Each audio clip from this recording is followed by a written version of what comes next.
Bonjour. Sí, llevo un gorro de invierno.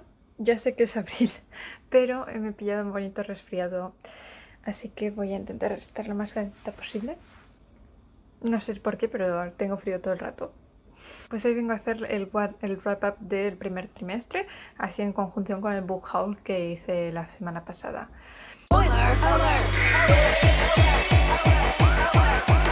Y a ver, el wrap-up básicamente pues es hablar de los libros que me he leído, hacer un pequeño resumen y lo que me han parecido.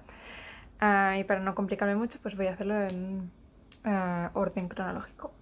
En primer lugar, tenemos a la antología Colores. Es un poco trampa porque de hecho me la acabé el día 1 de enero, o sea que mayoritariamente me lo leí el año pasado, pero me lo acabé este año. Y también porque yo salgo en el libro. Es una antología que organizó la Bruja del Teatro, que consiste en escribir historias sobre un color, en el cual nunca se dice qué color es. Aparte de eso, tengo que decir que me gustó mucho, me permitió conocer a autoras que llevaba mucho tiempo siguiendo en Twitter, pero que no había leído nada todavía, como son Débora, Esther Evans, Cristina Caru, que me encantaron y que no puedo esperar a leer más sobre ellas. Así que es una cosa muy fácil de leer, muy cortita, es gratuita, solo tienes que compartirlo en Twitter o en Facebook y pues te da para unas cuantas noches de lectura. Así que un 5 sobre 5 le puse. El siguiente, que sí que ya leí durante 2019, fue Frankenstein de Mary Shelley. Esta edición no vais a poder encontrarla por cualquier lugar, sobre todo porque tiene 22 añitos, tiene el precio en pesetas todavía. La compré en una librería de segunda mano. Lleva mucho tiempo queriéndome leer a Frankenstein, como sabéis es un clásico de la ciencia ficción, de hecho se supone que es como la primera obra de ciencia ficción que existe. Y yo tenía mucho miedo porque mi experiencia con los clásicos suele ser que son unos tochones infumables. Lo siento mucho, pero es verdad.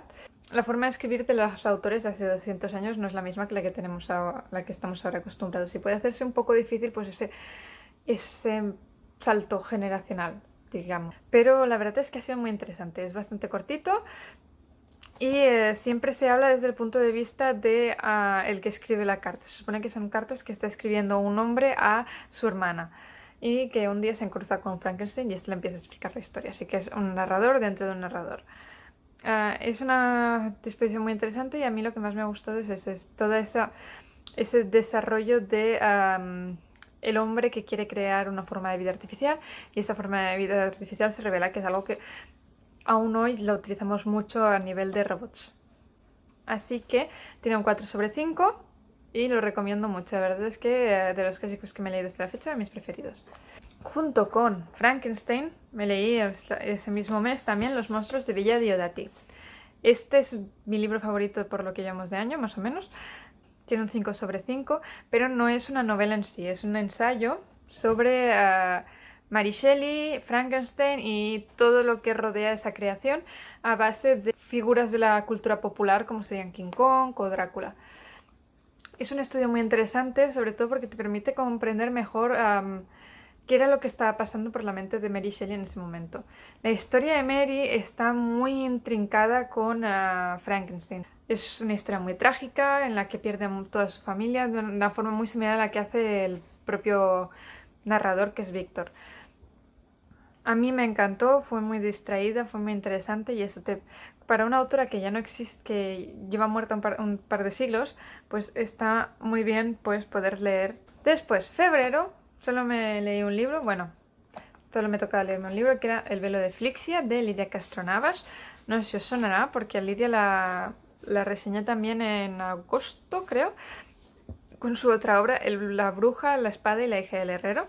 Lidia es una persona maravillosa. A mí lo que más me gusta de leerme esos libros es podérselos comentar porque está muy atenta y siempre responde a tus comentarios. Esta, a diferencia de la otra obra, que era más ciencia ficción, es fantasía, es un grupo de ninfas que viven en una isla protegida por un velo mágico, que eso, es una barrera para con el mundo exterior llena de peligros. y bueno, y de golpe todo se resquebraja y tienen que apañárselas. Creo que mi mayor crítica de esta obra y la razón por la que le he puesto un 4 sobre 5 es el hecho que, bueno, es bastante cortito y tengo la impresión de que no se llega a explicar bien algunas cosas, como el porqué del velo, el porqué de esos monstruos que hay al otro lado, cosas así. De todos modos, Lidia ha dicho que tenía previsto escribir obras de este mismo mundo, así que quizás le responda en los siguientes libros. Ya para acabar, lo que empecé en febrero y he tardado hasta abril en acabarlo porque son 3 libros, es la saga de los confines. Tengo aquí. Esta saga la compré cuando estaba en Argentina.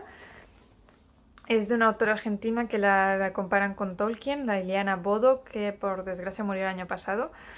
Y pues la compré porque tenía ganas de leer algo que no fuera algo en castellano que no fuera escrito por españoles. Me ha encantado la premisa de la saga, que es una fantasía épica tipo Tolkien, pero centrada más en la mitología precolombina. Entonces no tiene esa repetición típica de fantasía épica de elfos, enanos, el mago por ahí.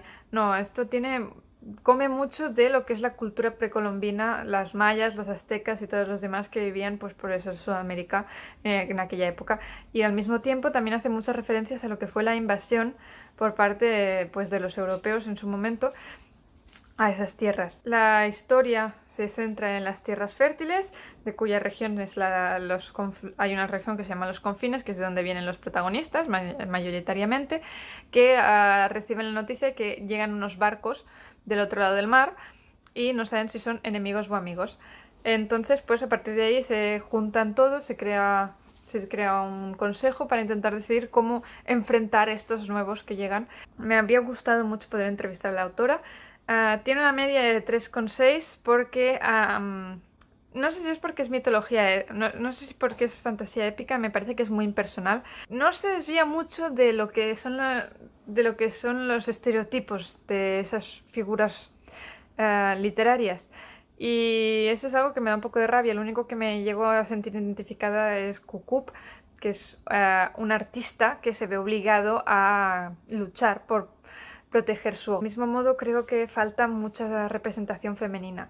Y aunque eso es esperable en ciertos escritos del siglo pasado, esta saga fue publicada en 2004 y está escrita por una mujer, entonces no entiendo por qué las mujeres tienen tan poco peso en la historia.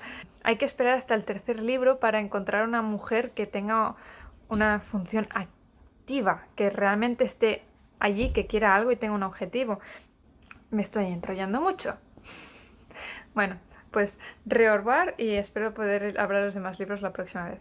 Spoiler alert.